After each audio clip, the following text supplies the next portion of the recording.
यह कहानी पूर्णतः काल्पनिक है। इसमें वर्णित सभी पात्र, स्थान, घटनाएं और परिस्थितियां लेखक की कल्पना का परिणाम हैं। यदि किसी जीवित या मृत व्यक्ति, संस्था, जाति, धर्म या समुदाय से कोई समानता प्रतीत होती है तो वह मात्र संयोग है। इस कहानी का उद्देश्य केवल मनोरंजन है और इसका किसी प्रकार का अपमान या भावनाओं को ठेस पहुंचाना नहीं है। एपिसोड 51 धूल उड़ाते हुए वापसी। आरव की पैनी इंद्रियों ने उसे तुरंत गाड़ी स्टार्ट करने पर मजबूर कर दिया और उसने एक्सीलरेटर पर पैर रख दिया। M3 की गर्जना के साथ गाड़ी बेसमेंट पार्किंग से बिजली की तरह बाहर निकल गई। श्रृंगार इंटरनेशनल के कुछ सिक्योरिटी गार्ड्स हैरानी से उस कार के जाते हुए सिलहूट को देखते रह गए और एक दूसरे की तरफ आश्चर्य से देखने लगे। किसी को समझ नहीं आया कि कंपनी का कौन सा बड़ा आदमी इतनी जबरदस्त ड्राइविंग कर सकता है। ड्राइव करते हुए आरव ने पूछा, नेहा क्या हुआ? मिस जैसे ही ऑफिस से लौटकर घर पहुंची, मास्टर आ गए और अभी दोनों बाहर झगड़ रहे हैं। नेहा की आवाज कांप रही थी। यंग मास्टर जल्दी आइए, मास्टर कई लोगों को साथ लेकर आए हैं। वो लोग अच्छे नहीं लग रहे, मुझे डर है कि वो मी को नुकसान न पहुंचा दें। नेहा की बात खत्म भी नहीं हुई थी कि फोन के उस पार से कुछ खटखटाने की आवाज आई और फिर एक जाना पहचाना मर्दाना स्वर आरव के कानों में पड़ा। तू वही बदतमीज आरव है ना? मैं वीरेंद्र हूँ, यहीं खड़ा हूँ, तेरा इंतजार कर रहा हूँ। अगर हिम्मत है तो अभी आ जा। आरव की स्टीयरिंग पकड़ रही उंगलियों की नसें उभर आईं। उसे साफ साफ नेहा की रोती हुई आवाज सुनाई दे रही थी। ये साफ था कि उसका फोन जबरदस्ती छीन लिया गया था। तुझे पता है कि तू कर क्या रहा है? मुझे सब मालूम है। ओ आरव, अगर दम है तो आ सामने। मैं देखना चाहता हूँ कि तू, जो बस मटन सीख बेचता था, उसमें क्या काबिलियत है जो मेरी शेखावत फैमिली की लड़की को इतना बिगाड़ दिया। आरव ने और कुछ नहीं कहा, बिना भाव के कॉल काट दी। सच कहें तो अगर यह फोन जास्मिन का गिफ्ट न होता तो शायद वो उसे अभी तक चकनाचूर कर चुका होता। उसने एक्सीलरेटर पूरी ताकत से दबा दिया। भले ही ट्रैफिक का पीक आवर था, लेकिन इंजन की दहाड़ ने आसपास की गाड़ियों को रास्ता देने पर मजबूर कर दिया। सफेद BMW तूफान की तरह आगे बढ़ रही थी। पीछे कितनी ही गालियां पड़ी, लेकिन आरव को फर्क नहीं पड़ा। इस वक्त उसकी आंखों के सामने सिर्फ एक सीधी राह थी, ना कोई ट्रैफिक नियम, ना सिग्नल, बस स्पीड और तेज स्पीड। जो रास्ता आमतौर पर 20 मिनट से ज्यादा का होता, उसे आरव ने 10 मिनट से भी कम में पूरा कर लिया। विला के सामने गाड़ी स्किड मारते हुए रुकी, जिससे धूल का गुबार उड़ गया। उस वक्त तक शाम ढल रही थी। ड्रैगन गार्डन की शानदार विला कॉलोनी पर हल्की सुनहरी रोशनी बिखरी हुई थी। पेड़ों पर लालिमा छा गई थी, घास सोने की नदी जैसी दिख रही थी और पूरा दृश्य बेहद सुंदर लग रहा था। लेकिन आरव को इस नजारे में कोई दिलचस्पी नहीं थी। गाड़ी से उतरते ही उसका चेहरा गंभीर हो गया और वो सीधे विला के मुख्य दरवाजे की ओर बढ़ गया। उसके दरवाजे तक पहुंचने से पहले ही वो जोर से खुल गया। सामने वीरेंद्र खड़ा था, सीधा, सूट में। चेहरा पहले तो समझदार लगता था, लेकिन इस वक्त वो कुछ ज्यादा ही उत्तेजित और अजीब लग रहा था, जैसे उसने पहले ही तय कर लिया हो कि आज आरव से बदला लेकर ही रहेगा। उसके पीछे 5 नौजवान खड़े थे। सबने एक जैसे काले टाइट टी-शर्ट पहने थे। उनके उभरे हुए मसल्स देखकर साफ था कि वे कोई मामूली लोग नहीं है। हा, हरामी, तू सच में लौट आया। मैंने तो सोचा था तू डर के मारे कभी नहीं लौटेगा। वीरेंद्र ने सिर झुकाते हुए आंखें तररी, उसमें गहरी नफरत झलक रही थी। आरव ने एक लंबी सांस ली। लगता है मेरा स्वभाव वाकई कुछ शांत हो गया है, वरना तो इस एक गाली पर ही उसकी जीभ काट देने लायक बात थी। उसने वीरेंद्र की तरफ देखते हुए धीरे से पूछा, जास्मिन और नेहा कहाँ है? जैसे ही उसने ये कहा, विला के अंदर से 2 परछाइयां बाहर आईं। यंग मास्टर, संभल कर। दरवाजे के पास नेहा एप्रन पहने, सहारा देते हुए जास्मिन को लेकर बाहर आई। जास्मिन अब तक ऑफिस वाले कपड़ों में ही थी। उनका वो ठंडा और आकर्षक चेहरा इस वक्त बिना आत्मा का लग रहा था। उनकी नजरें शून्य में थी, बाल बिखरे हुए, चेहरा उदास, जैसे जो कुछ भी सामने हो रहा हो उसका उनसे कोई लेना देना ही न हो। अगर इस रूप में जास्मिन को देख आरव का दिल कुछ कसक से भर उठा, तो नेहा के गाल पर पड़ा लाल हाथ का निशान देखकर उसकी आंखों में एकदम से हिंसक चमक आ गई। दुर्भाग्य से वीरेंद्र ने आरव के चेहरे पर आई उस तब्दीली को नोटिस नहीं किया। ओ मटन बेचने वाले हरामी, सुन, तू आज लौट आया है, इसका मतलब तू खुद ही मुसीबत बुलाकर लाया है। मेरे भाइयों की मुट्ठियों और लातों की कोई दिशा नहीं होती। अगर कम पिटना चाहता है तो अभी मेरे सामने घुटनों के बल गिर, कई बार मुझे सलाम कर, मेरे जूते चाट और फिर कूड़ेदान में जाकर बैठ जा। शायद तब मैं तुझे छोड़ दूं। वीरेंद्र की हंसी में पागलपन सा झलक रहा था। वीरेंद्र, आरव ने सिर उठाकर उसकी ओर ठंडी नजरों से देखा। मैंने तुझसे पहले ही कहा था, मुझे धमकी देना बिल्कुल पसंद नहीं। तू दे सकता है, लेकिन फिर उसके अंजाम भी भुगतने को तैयार रहे। मैं धमकी दे रहा हूँ, और तू करेगा क्या? मेरे इन 5 भाइयों को हरा पाएगा तू? वीरेंद्र पहले गुस्से में और फिर मजाक उड़ाते हुए चिल्लाया। आरव ने बिना कुछ कहे वीरेंद्र की तरफ कदम बढ़ा दिए। उन 5 गुंडों ने आरव को ज्यादा गंभीरता से नहीं लिया। उनकी नजर में आरव कोई खास ताकत वाला नहीं लग रहा था, इसलिए जब वह आगे बढ़ा तो उनमें से एक ने ही कदम आगे बढ़ाया। उसने तिरस्कार भरी नजरों से आरव को देखा और हाथ उठाकर मुक्का चलाया। आरव ने भी बेमन से उस ओर देखा। सामने वाले ने मुक्का घुमाया, लेकिन जैसे उसने टाइमिंग नापकर मारा हो, वैसे ही आरव ने भी एक मुक्का उसके खिलाफ दे मारा। धड़ाम, दोनों के मुक्के टकराए और एक भयंकर आवाज हुई, और फिर जो नतीजा आया वो सबके लिए चौंकाने वाला था। आउच! जिस आदमी ने हमला किया था उसका चेहरा एकदम बिगड़ गया। उसने अपना हाथ पकड़ लिया और दर्द से जमीन पर घुटनों के बल गिर पड़ा। हाथ, मेरा हाथ! उसके चेहरे से पसीने की बूंदें टपक रही थी। ऐसा लग रहा था जैसे उसके पूरे हाथ की हड्डियां चूर चूर हो गई हो। दर्द की उस लहर के बाद वो वहीं बेहोश हो गया। बाकी चारों को तब तक पूरी स्थिति समझ में नहीं आई थी और आरव तब तक और नजदीक पहुंच चुका था। जल्दी जल्दी मारो इसे! वीरेंद्र को गड़बड़ी का एहसास हुआ और उसने घबराते हुए चिल्लाकर आदेश दिया। तब जाकर बाकी चारों गुंडे हमला करने के लिए दौड़े। उन्होंने एक साथ लातों से हमला किया ताकि आरव को जमीन पर गिरा सके। लेकिन जैसे ही उनकी लातें आरव के सीने, पेट या जांघों पर पड़ी, उन्होंने महसूस किया कि उस पर कोई असर ही नहीं हो रहा। ऐसा लग रहा था जैसे वे किसी लोहे की मोटी प्लेट या किसी चट्टान को मार रहे हो। उनकी ताकत उस आदमी के लिए नाकाफी थी।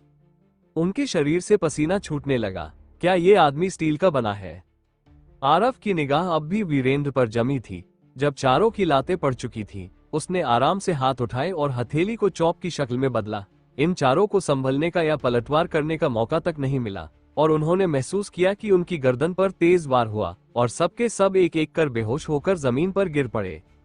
दूसरों को बस यही दिखा कि आरव का शरीर हल्के से लहराया और वे 5 हटे कट्टे लोग बस एक झटके में ढेर हो गए। अब वीरेंद्र के मन में पछतावे की लहर दौड़ गई थी, लेकिन उसे ये नहीं लगा कि आरव से बदला लेना गलत था। उसे लगा कि काश वो उस शख्स से कहकर कुछ और मददगार लोगों को बुला लेता। अब तुम्हारी बारी है। आरव सीधे वीरेंद्र के सामने खड़ा था। उसे इस तरह देख रहा था जैसे कोई कसाई कटने के लिए रखे गए मांस को देखता है। शांत लहजे में उसने पूछा, टांग तुड़वाना चाहोगे या हाथ? अगर मरना चाहते हो तो उसमें भी मदद कर सकता हूँ। ये मजाक नहीं था, वीरेंद्र तभी समझ पाया, क्योंकि पहली बार उसने किसी की आंखों में सच्ची और नंगी हत्या की मंशा देखी थी। वो सच में मुझे मार देगा। तू दूर रह! वीरेंद्र डर के मारे धीरे धीरे पीछे हटने लगा ताकि आरव से थोड़ी दूरी बना सके, लेकिन उसके पीछे तो सीढ़ियां और विला का मुख्य दरवाजा था। अचानक वीरेंद्र ने मुड़कर जास्मिन की ओर देखा, जो बिल्कुल भावहीन और शांत खड़ी थी, और चिल्लाया, छोटी सी कमीनी! तेरा ये आवारा आदमी तेरे बाप की टांगे तोड़ना चाहता है। क्या तू इसे कुछ कहेगी नहीं? उसके मुंह से ये निकलते ही एक हाथ, जो लोहे की कसने वाली प्लास जैसा था, उसकी ठुड्डी को पकड़ चुका था। बर्फ में डूबी हुई किसी धातु जैसी ठंडी आवाज उसके कानों में पड़ी, तेरा मुंह बहुत गंदा है। शायद पहले तेरी जीभ काट दूं, फिर उसे तेरे मुंह में वापस डालकर मुंह को सिल दूं। जब भूख लगेगी तो बस अपनी ही जीभ खा पाएगा। बताओ, आइडिया कैसा लगा? ऊह ऊह ऊह! वीरेंद्र इतना डर गया कि उसका चेहरा सफेद पड़ गया और आंखें फटी की फटी रह गईं। लेकिन अगर वो जरा भी हिलता तो आरव की पकड़ और भी कसी हो जाती। वो पहले ही इतनी पीड़ा में था कि हिलने की हिम्मत नहीं हुई। इसी वक्त दरवाजे के पास खड़ी जास्मिन ने धीरे से सिर उठाया। उसकी मुरझाई हुई आंखों में थोड़ी सी चमक लौटी थी। वो आरव को बेहद जटिल भावनाओं के साथ देख रही थी। फिर वीरेंद्र की ओर देखा, जो डर के मारे पैंट गीली करने को था, और मुरझाए स्वर में बोली, आरव, छोड़ दो उसे और मत डराओ। जास्मिन का ये लहजा उसके सामान्य ठंडे और बेरुखी भरे अंदाज से बिल्कुल अलग था। वो बहुत हल्के सुर में बोली, लेकिन शायद यही वो लाइन थी जिसने आरव के गुस्से की आग को कुछ ठंडा कर दिया। वो उस इंसान की तरह बहुत ज्यादा दिखती है। आरव थोड़ा खोसा गया। उस शख्स की छवि उसके दिमाग में कौन थी जिसे वो भुलाना चाहता था। आरव ने अपनी पकड़ ढीली कर दी और वीरेंद्र दर्द से कराहता हुआ डरते हुए एक ओर हट गया। वो अब भी आरव को सहमते हुए देख रहा था और तेज तेज सांस ले रहा था। डैड, तुम्हें रंजित ने भेजा था ना? ये लोग भी उसी ने दिए होंगे? जास्मिन ने शांत स्वर में पूछा। वीरेंद्र के चेहरे पर नफरत उभर आए और वो आरव को घूरते हुए बोला, तो क्या हुआ अगर वही है? यंग मास्टर रंजित मेरी मदद कर रहा है इस हरामी को रास्ते से हटाने में। ये कमीना शेखावत फैमिली की संपत्ति पर कब्जा जमाना चाहता है। मैं कभी ये बर्दाश्त नहीं करूंगा। डैड, जास्मिन ने दर्द में भरकर पुकारा। उसकी आंखों में दुख साफ था। डैड, क्या आपको नहीं पता कि आहूजा फैमिली आपको सिर्फ मोहरा बना रही है? आप रंजित के लिए मेरे खिलाफ चाले चल रहे हो। आपको पता है कि कंपनी अभी कितनी बुरी हालत में है। डैड, थोड़ा होश में आइए। रंजित बिल्कुल वैसा नहीं है जैसा आप सोचते हैं। बकवास, वीरेंद्र चिल्लाया। तू छोटी सी कमीनी, ये नाटक मत कर कि तुझे मेरी परवाह है। डैड, बोलकर क्या मुझे मूर्ख बनाएगी तू? अगर वाकई मेरे भले की सोचती होती तो तूने मेरा सब कुछ मुझसे छीना क्यों? श्रृंगार इंटरनेशनल का असली उत्तराधिकारी मैं था। अगर तूने चालाकी न की होती तो वो बुढ़िया अचानक अपनी वसीयत क्यों बदलती और एक 20 साल की बच्ची को कंपनी सौंपती? जास्मिन लड़खड़ा गई। अगर नेहा ने उसे थामा न होता तो वो गिर जाती। उसका चेहरा एकदम पीला और थका हुआ लग रहा था और अब वो आंसू रोक नहीं सकी। डैड, आप ऐसा कैसे सोच सकते हैं? वो मेरी दादी थी, आपकी माँ। तो मैं क्या सोचूं? मैं चाहता था तू यंग मास्टर रंजित से शादी कर ले। तूने 1000 बार मना किया। क्या सिर्फ इसलिए कि शादी के बाद श्रृंगार इंटरनेशनल की सीईओ की कुर्सी किसी और को न मिल जाए? वरना यंग मास्टर रंजित जैसे लड़के को मना करने की वजह क्या है? तू जैसी औरत जो दिखावे में शरीफ बनने का नाटक करती है, उसके लिए तो ये सौभाग्य होता। वीरेंद्र पागलों की तरह हंसने लगा। हा हा हा, मैं सही जगह वार कर गया। अब तू इतनी शर्मिंदा है कि मर जाना चाहती है। जास्मिन को ऐसा लगा जैसे सब कुछ घूम रहा है। सांस तक लेना मुश्किल हो गया था, जैसे उसका पूरा शरीर पिघले हुए शीशे में डूब गया हो। उसकी आंखों से बहते आंसू जमीन पर गिरते चले गए। उस पल जो महिला हमेशा शांत, ठंडी और रानी जैसी लगती थी, वो फूट फूट कर रो पड़ी। वो अपने चेहरे को दोनों हाथों से ढककर बिलखने लगी। जब मॉम इस दुनिया से गई, आप बाहर किसी औरत के साथ थे, घर तक नहीं आए। जब ग्रैंडमा की मौत हुई तो आप तब आए जब वो ताबूत में जा चुकी थी, और तब भी आप सिर्फ विरासत की बात कर रहे थे। मेरी यादों में तो आपने ग्रैंडमा से सिर्फ पैसे मांगे हैं, कभी कंपनी की चिंता नहीं की। ग्रैंडमा कैसे भरोसा करती कि आप कंपनी संभाल लेंगे? जास्मिन ने अपनी फटी सांसों में वीरेंद्र की ओर देखा। होंठ भींचकर बोली, डैड, क्या आपको वाकई समझ नहीं आ रहा कि आप क्या कर रहे हो? वीरेंद्र का चेहरा डरावना हो गया। उसने बर्फ जैसे स्वर में कहा, मैंने ये सब मजबूरी में किया। अगर वो दो औरतें जो कब की मर जानी चाहिए थीं, मुझे दबाकर न रखती तो मुझे उनके सामने हाथ फैलाना पड़ता। कंपनी के इतने सारे शेयर थे, फिर भी मुझे सिर्फ चंद पैसे। मैं इस घर का इकलौता मर्द हूँ, फैसले तो मुझे लेने चाहिए थे। और तू सिर्फ बहाने बनाती है, बस बहाने बहाने। तेरी बातें तो सच में पात जैसी है। आरव अब और नहीं सुन सका। उसे समझ ही नहीं आया कि जास्मिन जैसी औरत का बाप इतना घटिया और पागल कैसे हो सकता है। शायद ऊपर वाले का मजाक था, या शायद घिनौने लोग दया के लायक भी होते हैं। एक पल में आरव ने वीरेंद्र की गर्दन पकड़ ली, हल्का सा जोर लगाया और वीरेंद्र का चेहरा सांस रुकने से लाल पड़ गया। उसका शरीर झटकों से हिलने लगा, लेकिन वो छूट नहीं सका। अगर ये मेरे हिसाब से होता तो तू आज 7-8 बार मर चुका होता, आरव ने सपाट आवाज में कहा। फिर दरवाजे पर खड़ी जास्मिन की ओर देखा जो थोड़ी घबराई हुई थी, और बोला, लेकिन आखिर मेरी बीवी ज्यादा नर्मदिल है। अगर मैं उसके बाप को मार दूं तो वो शायद मुझे कभी माफ न कर पाए। इतना कहकर आरव ने उसका गला छोड़ दिया और बिजली जैसी फुर्ती से उसकी गर्दन के पिछले हिस्से पर एक वार किया। वीरेंद्र की आंखें उलट गईं और वो वहीं जमीन पर बेहोश हो गया। आरव, तुमने उसके साथ क्या किया? जास्मिन अब भी डरी हुई थी। वो जल्दी से उसके पास गई और उसकी नाक के पास हाथ रखकर देखा कि सांस चल रही है या नहीं। जब यकीन हुआ कि वो मरा नहीं है तो उसने चैन की सांस ली। आखिर खून पानी से गाढ़ा होता है, इसको मुझे सौंप दो। आरव झुका और वीरेंद्र के शरीर को कंधे पर उठाकर पास के कचरा डिब्बे की तरफ बढ़ा। जास्मिन घबरा गई और दौड़कर बोली, नहीं नहीं, उसे फेंको मत, इतना काफी है। मैंने न उसे अपाहिज किया और न मारा, इससे ज्यादा तुझे क्या चाहिए? वो तुझसे ऐसा बर्ताव करता है, फिर भी तू उसे बाप मानती है। मैं हैरान हूँ, लेकिन उम्मीद करता हूँ तू मेरी भावनाओं का भी ख्याल रखे, चाहे तेरे दिल में जो भी हो। इस वक्त मैं तेरा पति हूँ। आरव की आवाज बिल्कुल ठंडी और सधी हुई थी, लेकिन हर शब्द ऐसा जैसे पत्थर पर खुदा हो, टालना मुमकिन नहीं। इतना कहकर वो सीधे कचरा डिब्बे की ओर बढ़ गया। इस वक्त मैं तेरा पति हूँ, इस वक्त मैं तेरा पति हूँ। जास्मिन वहीं खड़ी रह गई, उसके हाथ ढीले पड़ गए थे, जैसे आत्मा शरीर से निकल गई हो। वो बस आरव की पीठ को देखती रही, एक शब्द भी नहीं कहा। जैसे ही आरव ने वीरेंद्र को कचरे के डिब्बे में फेंका और मुड़ा ही था कि पीछे से नेहा की आवाज गूंजी, मिस, गर्मी के मौसम की रात देर से उतरी और सूरज शहर को एक नरम सी अंधेरे की चादर ने ढक लिया। सिर्फ चमचमाती हुई नियॉन लाइट्स ही लोगों को एक दूसरे के चेहरे पहचानने में मदद कर रही थी। शहर को घेरे हुए दो तरफा 8 लेन हाईवे पर गाड़ियां शूटिंग स्टार्स जैसी दिख रही थी, कुछ शहर के दिल की ओर बढ़ रही थी और कुछ इस ठोस कंक्रीट के जंगल से बाहर निकल रही थी।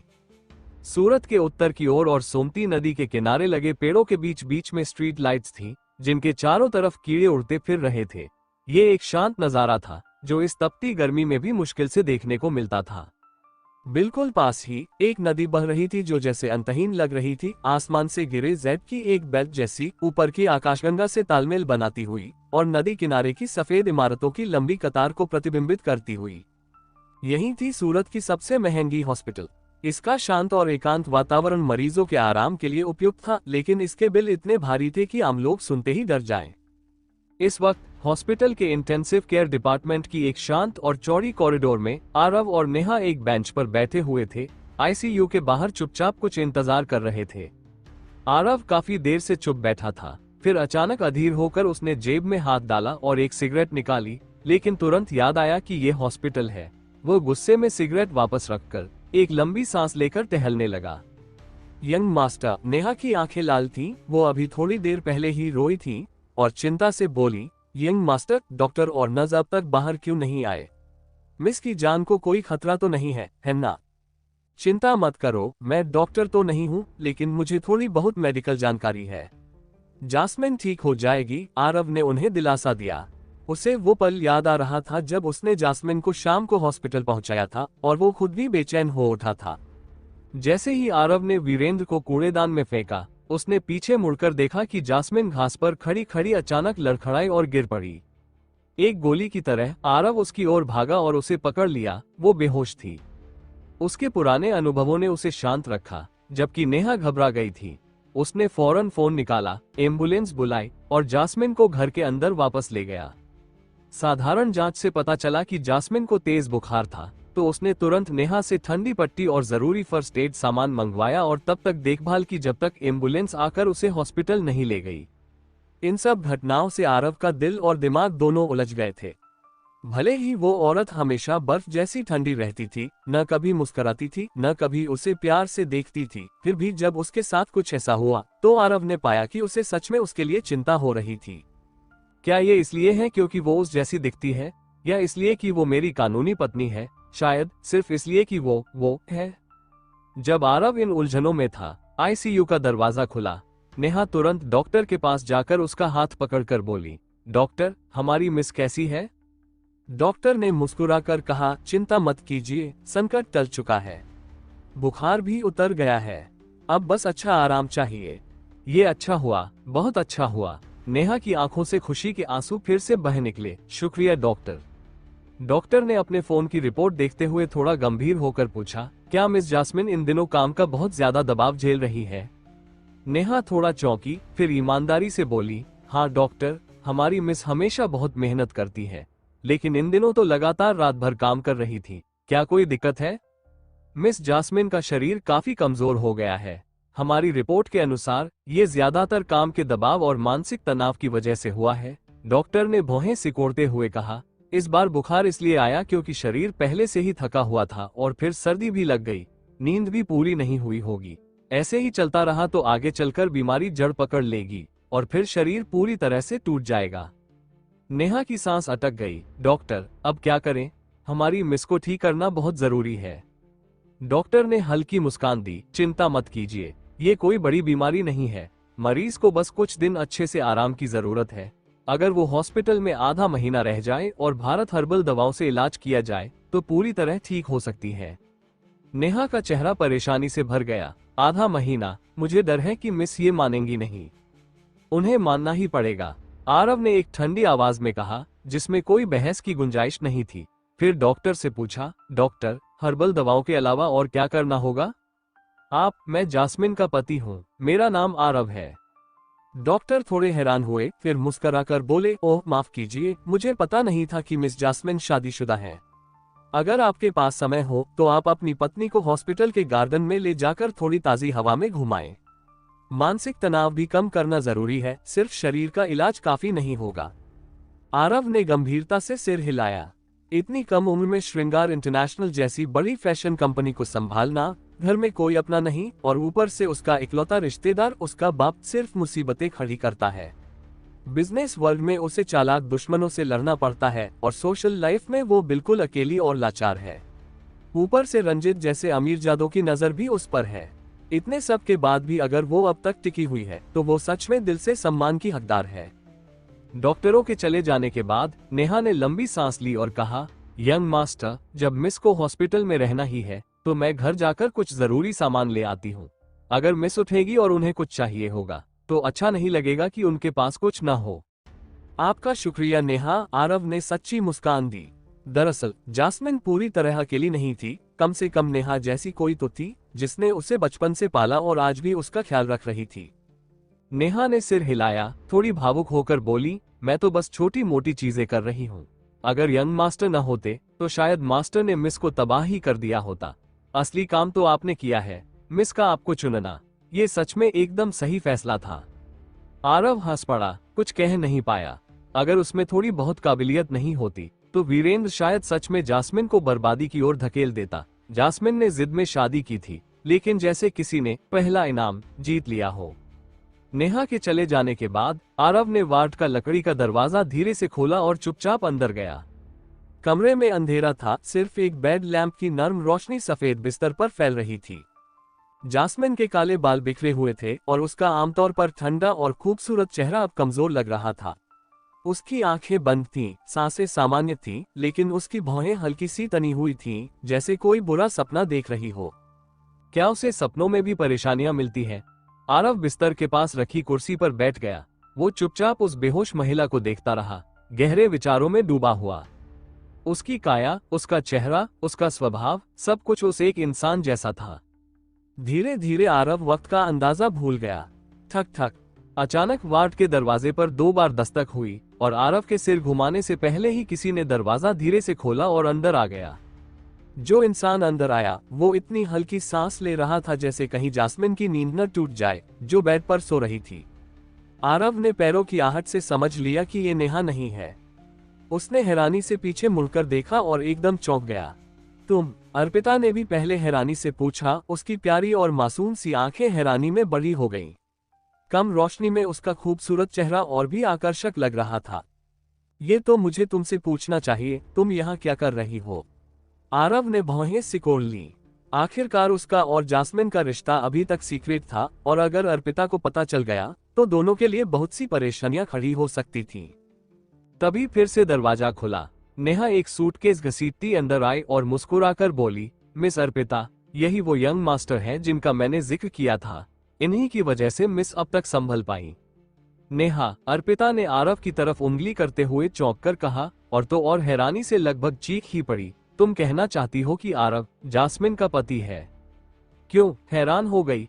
अब जब नेहा ने सारा राज खोल ही दिया था तो आरव अब और झूठ नहीं बोलना चाहता था। उसने एक शरारती मुस्कान के साथ पूछा, या फिर यूं कहो कि तुम इस बात से दुखी हो गई कि तुम जैसी लड़की को मुझ जैसे शानदार आदमी से कुछ होने का मौका गंवाना पड़ा? थू। अर्पिता ने गुस्से से दांत बींच लिए और बोली, मुझे तो बस ये समझ नहीं आ रहा कि जास्मिन ने बिना किसी को बताए अचानक तुमसे शादी कैसे कर ली, और वो भी एक तुम जैसे बदतमीज आदमी को पति चुनकर। तुमने जरूर कोई चाल चली होगी। नेहा ने देखा कि दोनों आते ही भिड़ गए हैं तो जल्दी से बीच में आए। अरे बस कीजिए आप दोनों। मिस अर्पिता, यंग मास्टर, ये अभी हॉस्पिटल का कमरा है और आप दोनों मिस के सबसे करीबी लोग हैं, इसलिए थोड़ा कम बहस कीजिए और शांति बनाए रखिए।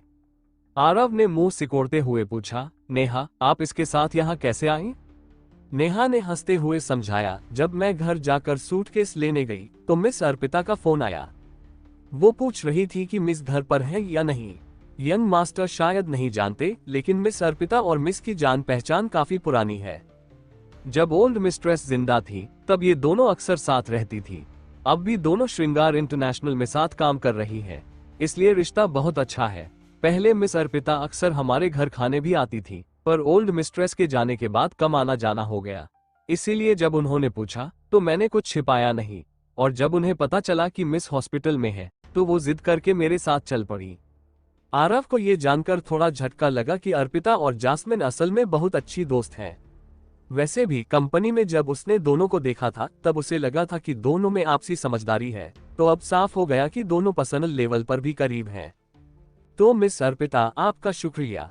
जास्मिन अब खतरे से बाहर है, अगर आप थक गई हो तो आराम से घर जाकर सो सकती हैं। अर्पिता ने आरव को घूरा। उसे अब भी ये बात खल रही थी कि इतना घटिया इंसान सीईओ का पति बन गया, मगर अभी ये बात करने का वक्त नहीं था।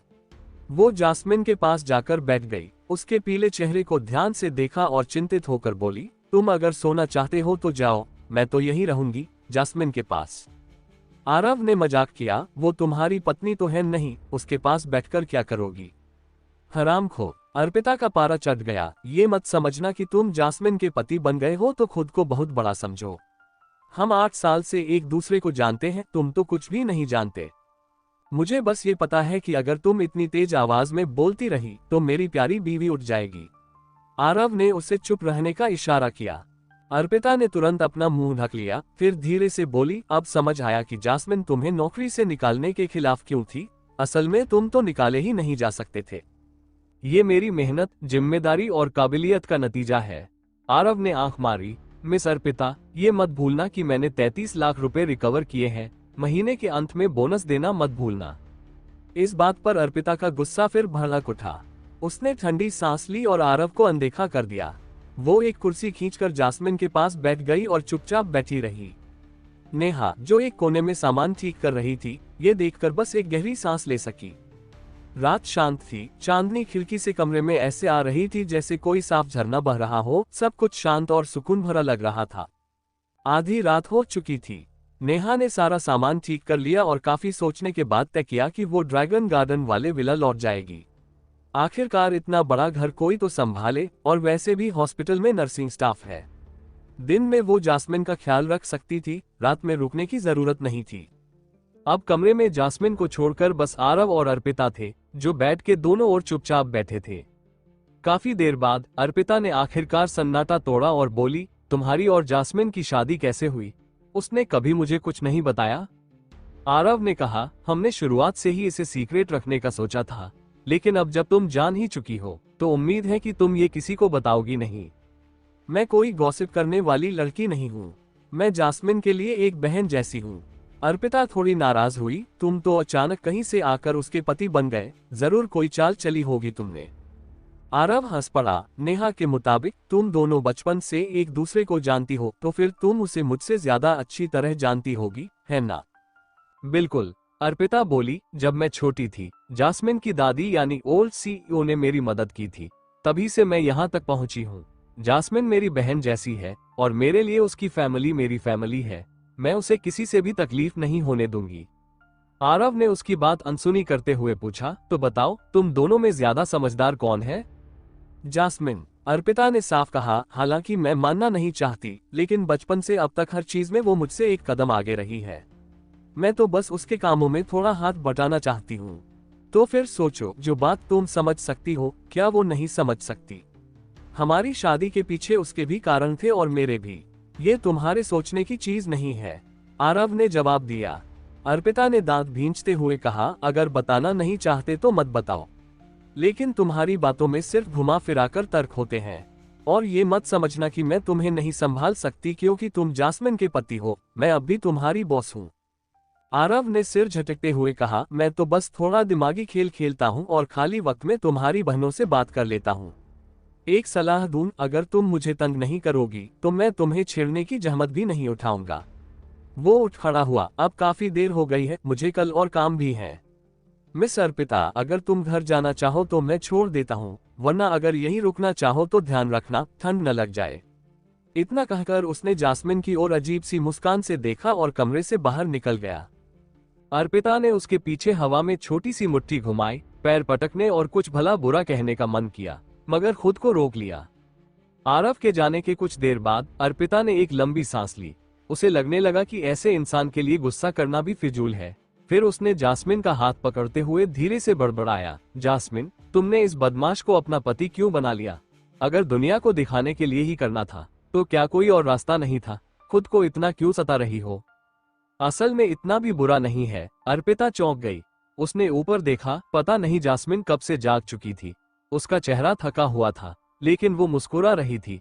उसकी आंखों में अर्पिता के लिए अपनापन झलक रहा था। जास्मिन, तुम जाग गई? कब से जागी हो? अर्पिता बहुत खुश हो गई। जास्मिन ने थकी थकी सी मुस्कान दी और बोली, वो चला गया तो मैं उठ गई। मतलब तुम पहले से ही जाग रही थी और उसका इंतजार कर रही थी कि वो चला जाए? अर्पिता को हंसी भी आई और थोड़ी नाराजगी भी। वो यहाँ होता है तो मैं उठने की हिम्मत नहीं करती। जास्मिन की आंखों में एक पल को जटिल भाव आए, फिर वो चुप हो गई और आंखें बंद करके फिर से आराम करने लगी।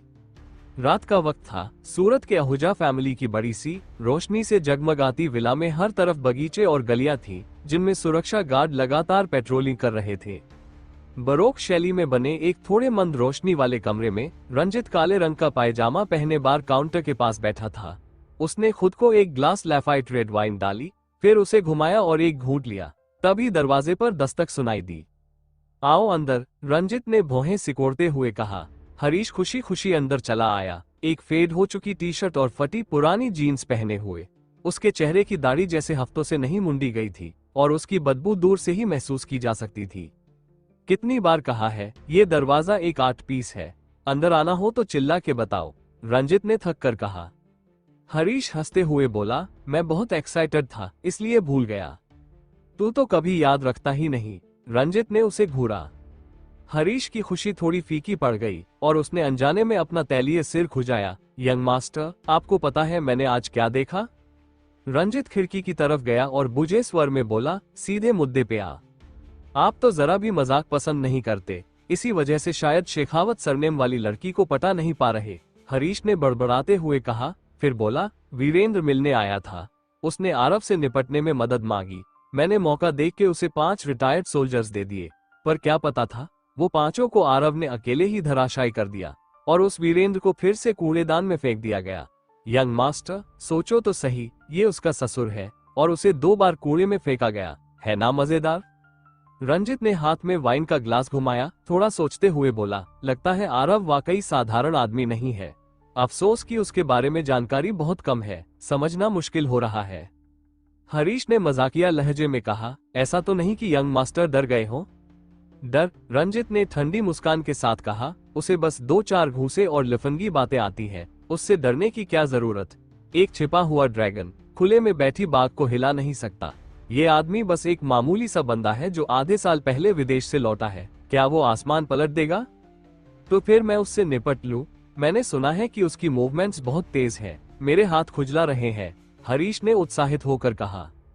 रंजित ने सिर हिलाया, जरूरत नहीं, अभी इस मामले में हम दखल नहीं देंगे। जास्मिन असल में कैसी है शायद वो खुद भी नहीं जानती। इस शहर में वो ना सबसे होशियार है, ना ही सबसे शांत, लेकिन वो जरूर सबसे खतरनाक औरतों में से एक है। उसे इस कगार पर मत धकेलो कि वो कोई ऐसा कदम उठा ले जो खुद भी नहीं चाहती। यंग मास्टर, आप मिस जास्मिन को इतना महत्व क्यों देते हैं? उसमें ऐसी क्या काबिलियत है? हरीश ने उलझन में पूछा। रंजित ने वाइन का एक घूंट लिया। असल में मुझे भी पूरी तरह नहीं पता, लेकिन सतर्क रहना कभी गलत नहीं होता। आरव की बात पर ज्यादा सोचने की जरूरत नहीं, क्योंकि हमें कुछ करने की जरूरत ही नहीं पड़ेगी। वो मूर्ख वीरेंद्र खुद ही चैन से नहीं बैठेगा। यंग मास्टर वाकई समझदार है। चमचागिरी बंद कर, अब निकल मेरे कमरे से और जाकर नहा। अरे मैंने तो पिछले हफ्ते ही नहाया था। अगली सुबह आरव अपनी कार लेकर शहर के पश्चिमी इलाके के फूड मार्केट से ब्रेकफास्ट लेने निकला। जैसे उम्मीद थी, ओल्ड भुवन हमेशा की तरह अपनी जगह पर स्टॉल लगाए खड़ा था, चेहरा खुशी से चमक रहा था। लगता था उसे परमार फैमिली के बाप बेटे के साथ जो हुआ वो सब पता चल गया था और अब उसका दिल हल्का हो गया था। आरव को आते देख वह मुस्कुराते हुए बोला, लिटिल आरव, तुम आ गए। सुना है अब तुम किसी कंपनी में काम कर रहे हो। बहुत अच्छा किया, यही तो एक जवान लड़के को करना चाहिए। काम तो काम होता है, बस अलग अलग तरह का।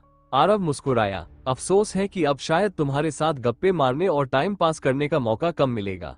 ऑफिस की नौकरी ज्यादा आरामदायक नहीं होती। ओल्ड भुवन ने शरारती हंसी के साथ कहा, वो रिंकल लड़की कल रात बहुत खुश थी, क्या तुमने उससे कुछ कहा था? आरव ने थोड़ा सोचकर कहा, मैंने वादा किया कि आज स्कूल में मिलने जाऊंगा। ओल्ड भुवन ने ऐसे रिएक्ट किया जैसे सारी बात अब समझ में आ गई हो। उसने आरव के कंधे पर थपकी दी। जवान लोग साथ में घुले मिले, यही सही है। मेरी बेटी रिंकल का दिल बहुत साफ है, उसे कोई तकलीफ नहीं होनी चाहिए, वरना मैं तुम्हें माफ नहीं करूंगा। ओल्ड भुवन का मैं तो जानता ही था वाला चेहरा देखकर आरव कुछ कहना चाहता था, लेकिन बात गले में ही अटक गई। वो बस अजीब सी मुस्कान के साथ सिर हिलाकर रह गया। फिर से ढेर सारे नाश्ते के पैकेट ऑफिस में लाकर रखे तो पीआर डिपार्टमेंट की सारी लड़कियां इंतजार में गर्दन उठाए बैठी थी। नाश्ते का ढेर देखकर एक बार फिर आरव की तारीफों की बौछार शुरू हो गई। आरव अपनी कुर्सी पर बैठा ही था कि उसे कंप्यूटर ऑन करके अपने प्रोफेशनल गेमिंग वाले दिन की शुरुआत करने की इच्छा हुई, लेकिन तभी उसने देखा कि अर्पिता थकी हुई सी हालत में ऑफिस में दाखिल हुई। अर्पिता की नजर जैसे ही आरव पर और उसकी टेबल पर रखे ढेर सारे गोपाल के पैकेट पर पड़ी, उसकी आंखों में गुस्सा आ गया। ये आदमी अपनी बीवी हॉस्पिटल में है और खुद यहाँ ऑफिस में लड़कियों के लिए नाश्ता ला रहा है। वो तिरस्कार भरे लहजे में बोली, तुम अपने कलीग्स के लिए तो बहुत थॉटफुल हो, बढ़िया बढ़िया नाश्ता लाते हो, लेकिन क्या किसी खास शख्स के लिए भी कुछ लाते हो? मिस अर्पिता को चाहिए। चलिए, अभी बहुत कुछ बचा है। आरव ने एक मीट बन उठाया और अर्पिता की तरफ बढ़ाया। तुम जान रहे हो मैं किसकी बात कर रही हूँ? अर्पिता ने हल्के से कहा। आरव ने बेबसी से हंसते हुए कहा, जास्मिन को तो हल्का और सेहतमंद खाना चाहिए, नेहा खुद बनाकर हॉस्पिटल भेज देती है। मैं भला मीट बन और गोपाल एक मरीज को कैसे खिला सकता हूँ जो ठीक हो रही है? दिल नहीं है तुम्हारे पास, बहाने मत बनाओ। हालांकि उसकी बात एकदम सही थी, लेकिन अर्पिता को वो जरा भी नहीं जमी।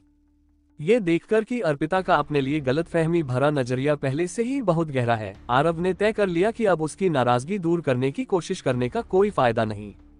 उसने कंधे उचकाए, बन मुंह में डाला और खाने लगा। अर्पिता ने जास्मिन के साथ पूरी रात हॉस्पिटल में बिताई थी और भूख से बेहाल थी। ऑफिस में नाश्ते की खुशबू ने भूख और बढ़ा दी थी। आरव ने जब मीट बन वापस अपनी तरफ खींच लिया तो वो और भड़क गई। उसे कोसती हुई कि ये आदमी कितना छोटा दिल वाला और बेरुखा है। वो जल्दी से टेबल से एक पैकेट स्टीम डम्पलिंग्स उठाकर अपने ऑफिस की तरफ निकल गई। खुद भूखी है, फिर भी बहस कर रही है, आरव ने धीमे से हंसते हुए कहा। दोपहर का वक्त हुआ तो आरव ने तीनों लड़कियों का साथ लंच करने का न्योता विनम्रता से ठुकरा दिया और हॉस्पिटल की तरफ निकल पड़ा। सूरत सिटी फर्स्ट हॉस्पिटल दिन के समय शांत था। अस्पताल बड़ा था लेकिन मरीज कम, जो मरीजों के आराम के लिए अच्छा था। आरव जास्मिन के कमरे की तरफ गया। दरवाजा खुला था और अंदर से आवाजें आ रही थीं। करीब जाकर देखा तो 2 दिन पहले देखे हुए परिचित वहां मौजूद थे। जास्मिन, मेरी इस हॉस्पिटल के चेयरमैन से अच्छी जान पहचान है, क्यों ना तुम्हें बेस्ट नर्सिंग वार्ड दिला दूं? इसे मेरी एक छोटी सी गिफ्ट समझो, रंजित ने कहा। जास्मिन सफेद तकिए से टेक लगाए बैठी थी, उसका चेहरा बर्फ जैसा शांत था। वह खिड़की के बाहर आसमान की ओर देख रही थी और साफ शब्दों में बोली, जरूरत नहीं है, मुझे देखने के लिए शुक्रिया। जास्मिन, ये बात कुछ ज्यादा ही ठंडी है। अगर मैं इतना बिजी ना होता तो तुम्हारे साथ हॉस्पिटल में और वक्त बिताता। हमारे जैसे लोगों को शायद इसी तरह की शांत बातचीत की जरूरत है, रंजित ने थोड़े अफसोस से कहा। इस बार जास्मिन ने कोई जवाब देना भी जरूरी नहीं समझा, मानो उसने कुछ सुना ही न हो। वो बस बाहर खामोशी से देखती रही। नेहा, जो पास ही में नाश्ते के बर्तन समेट रही थी, ने कमरे की अजीब सी चुप्पी को महसूस किया और कुछ शिष्ट बातें कहने ही वाली थी कि उन्होंने दरवाजे पर आरव को खड़ा देखा। उनके चेहरे पर तुरंत राहत भरी मुस्कान आ गई और बोली, यंग मास्टर, आप आ गए। आरव मुस्कुराया और नेहा की तरफ सिर हिलाया, फिर रंजित की ओर मुड़ा और बोला, यंग मास्टर रंजित तो बड़े मेहनती निकले, मुझसे भी पहले आ गए, जबकि मैं इनका पति हूँ। रंजित के चेहरे पर कोई असर नहीं पड़ा। वो हल्के से मुस्कुराते हुए बोला, मिस्टर आरव तो मजाक करना जानते हैं। जास्मिन और मेरी दोस्ती सालों पुरानी है। जब सुना कि वो बीमार है तो मैं जल्दी से चला आया। ओह, आरव ऐसे बोला जैसे उसे अचानक कुछ समझ आया हो, फिर अजीब सी मुस्कान के साथ आगे बढ़ा और बोला, जब यंग मास्टर किसी को देखने आते हैं तो साथ में कुछ तो गिफ्ट लेकर आते होंगे, है ना? रंजित मन ही मन बड़बड़ाया, बेशर्म कहीं का, फिर बोला, मैं बस कुछ फल लाया हूँ। उसने पास की टेबल पर रखी फलों की टोकरी की ओर इशारा किया। मुझे पता है जास्मिन को दिखावा पसंद नहीं है, इसलिए सादगी से अपनी शुभकामनाएं दी हैं। आरव टोकरी के पास गया और एक लाल सेब उठाया। उसे हाथ में तौलते हुए बोला, ये तो असली सेब है। रंजित थोड़ा हैरान होकर बोला, बिल्कुल असली है मिस्टर आरव, आपका क्या मतलब है? ही आरव ने अफसोस जताते हुए कहा, मैं तो यही सोच रहा था कि यंग मास्टर रंजित जैसे अमीर आदमी के भेजे हुए सेब तो शायद सोने के होंगे। कौन जानता था कि ये तो बस साधारण सेब है, कोई खासियत ही नहीं। रंजित को ऐसा लगा जैसे उसका खून खौल उठा हो। ये आदमी किस मिट्टी का बना है? सोने का सेब? नीच इंसान, घटिया आदमी, ठेठ लफंगा। मिस्टर आरव वाकई बहुत मजेदार है। हाँ, रंजित ने जबरदस्ती हंसते हुए कहा। जास्मिन, जो अब तक खामोशी से बिस्तर पर बैठी थी और दोनों की तरफ नहीं देख रही थी, उसने हल्की नजर से उनकी तरफ झांका। रंजित की जबरदस्ती की मुस्कान देखकर उसके होंठ हिलते से लगे। अगर आहूजा फैमिली की ताकत और उनके बिजनेस कनेक्शन का ख्याल नहीं होता तो जास्मिन चाहती थी कि रंजित इस दुनिया से ही चला जाए। अगर उसने वीरेंद्र को नहीं उकसाया होता तो उसने इतनी बड़ी गड़बड़ी नहीं की होती। इस सब ने जास्मिन के पहले से थके हुए दिल को और ज्यादा थका दिया, जिस वजह से वो आज अस्पताल में है। लेकिन वो रंजित के खिलाफ खुलकर कुछ नहीं कर सकती थी। शायद इसी वजह से आरव का बर्ताव जास्मिन के मन की बात ही कह रहा था। आरव शायद अभी और रुकने के मूड में नहीं था। उसने हाथ हिलाते हुए कहा, मैं तो जानता हूँ कि ग्रेट यंग मास्टर रंजित क्या कुछ नहीं कर सकते। सोने का सेब लाना कोई बड़ी बात नहीं है। बात बस इतनी है कि यंग मास्टर रंजित चाहे तो कर सकते हैं। वैसे इतना महंगा तोहफा किसी अजनबी को देना सही नहीं होता, इसलिए हम पति पत्नी जोड़ नहीं डालेंगे। यंग मास्टर रंजित का असली सेब देने के लिए दिल से धन्यवाद। इतना कहकर आरव ने एक टिश्यू लिया, सेब को पोंछा और बड़े आराम से उसका एक बड़ा सा टुकड़ा काटकर खाया। फिर मजे से बोला, बुरा नहीं है, काफी मीठा है। यंग मास्टर रंजित को तो सेब चुनने की भी कला है। लगता है कभी अगर आप फल बेचने का धंधा शुरू करें तो भी बुरा नहीं होगा। रंजित को तो मानो चक्कर ही आ गया। इससे ज्यादा बेशर्म इंसान उसने कभी नहीं देखा था। कुछ ही पलों में उसने उसे कंजूस, खुदगर्ज और ऊपर से फल बेचने वाला तक बना दिया। मैं तो मरीज से मिलने आया था, डांट खाने नहीं, और ये सेब मैंने थोड़ी खुद चुना था। लेकिन इतना बेवकूफ वो भी नहीं था कि खुद कह दे, मैंने तो किसी और से सेब मंगवाया। इससे तो साफ पता चलता कि उसमें दिल से कोई भावना नहीं थी। अब रंजित को लगने लगा कि अगर वो और देर यहाँ रुका तो पागल हो जाएगा। उसने चेहरे पर बनावटी मुस्कान लाते हुए कहा, मुझे दोपहर में एक मीटिंग है, इसलिए अब मैं चलता हूँ। जास्मिन, जब समय मिला तो फिर मिलने आऊंगा। और फिर तुरंत कमरे से निकल गया। नेहा, जो अब तक अपनी हंसी रोक रही थी, आखिरकार खुद को रोक नहीं सकी और पुच करके हंस पड़ी। यंग मास्टर, आप तो कमाल कर गए। आहूजा फैमिली का वो यंग मास्टर तो शायद कई दिन तक गुस्से में रहेगा। आरव सेब चबाते हुए बोला, नहीं, अगर वो इतनी छोटी बात पर सच में गुस्सा हो जाए तो अब तक वो जास्मिन का पीछा छोड़ चुका होता। साय, नेहा ने जास्मिन की तरफ देखा जो अब भी ऐसे बैठी थी जैसे कमरे में मौजूद ही नहीं। मैं थोड़ी देर के लिए बाहर जा रही हूँ। यंग मास्टर, आप मुझसे बातें कीजिए। नेहा के थॉटफुल अंदाज के बाद आरव ने अपना सेब खत्म किया और जास्मिन के बिस्तर के पास बैठ गया। मुस्कुराते हुए बोला, मेरी प्यारी बीवी जास्मिन, ये सेब तो अच्छा था, क्यों ना एक तुम्हारे लिए छील दूं? जास्मिन खिड़की की तरफ देखती रही जैसे उसने कुछ सुना ही नहीं। आरव ने संतोष के साथ सिर हिलाया, इस बार तुमने मुझे अच्छी बीवी कहने से नहीं रोका, यानी कुछ तो सुधार है। और चुपचाप सेब खाने की रजामंदी भी दे दी। ऊपर से नखरे भी कर रही हो, मतलब और भी ज्यादा सुधार। इनाम में तुम्हारे लिए खुद से सेब छीलता हूँ। हालांकि जास्मिन इन दिनों आरव के अजीबोगरीब अंदाज की आदी हो गई थी, लेकिन फिर भी उसे लग रहा था कि वो इस आदमी को अब भी पूरी तरह समझ नहीं पाई है। मैंने तो कुछ कहा भी नहीं और मैं नखरे वाली बन गई। तुम जरा ढंग से बात नहीं कर सकते? जास्मिन ने लंबी सांस लेते हुए कहा और उसकी तरफ मुड़ी ताकि ठीक से बात कर सके। ढंग से? मैं तो हमेशा ढंग से ही बात करता हूँ।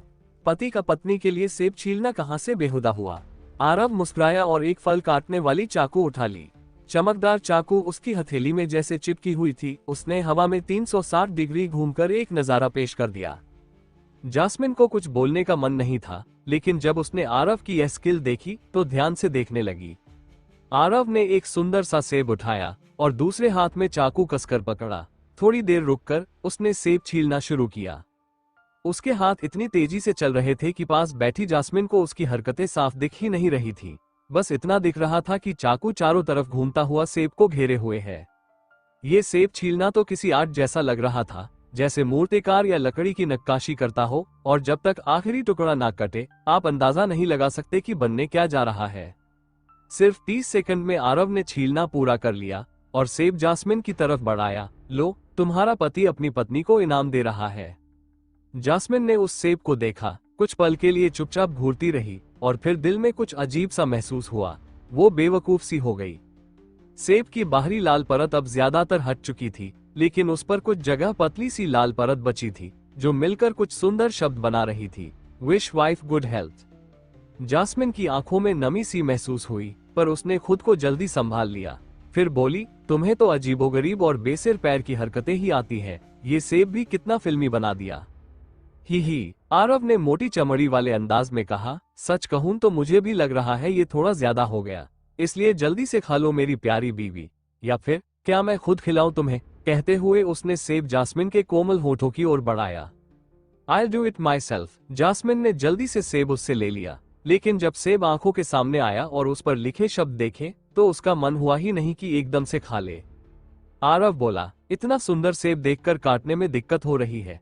कोई बात नहीं, मैं और भी छील सकता हूँ, लेकिन अगली बार क्या लिखूं? ज्यादा मत सोचो, जास्मिन ने तुरंत कहा। मैं बस सोच रही थी कि तुमने हाथ धोए भी थे या नहीं।